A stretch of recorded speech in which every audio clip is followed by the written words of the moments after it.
Satu lagi bahan yang disediakan dalam Edu Sensory Box ialah papan puzzle geometri. Yang pertama ialah papan puzzle geometri. Papan ini bertujuan untuk memperkenalkan kepada anak-anak mengenai bentuk asas dan juga warna-warna asas yang mereka perlu tahu. Anak-anak boleh belajar untuk mengecam bentuk-bentuk asas seperti segi empat tepat, segitiga, bulatan dan lain-lain. Cara menggunakan bahan ini adalah ibu bapa perlu memilih sama ada ingin mengajar anak-anak mengenai bentuk ataupun warna. Sebagai contoh, ibu bapa memilih bentuk bulatan untuk mengajar anak-anak.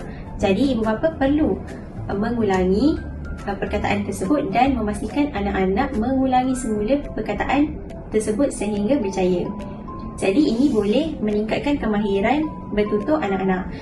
Bahan ini sangat sesuai untuk kanak-kanak yang mengalami masalah pertuturan.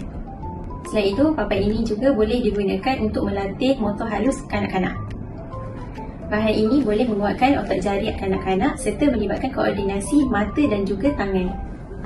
Pada bahagian pecahan ini, anak-anak boleh berfikir untuk mencantumkan bentuk geometri ini.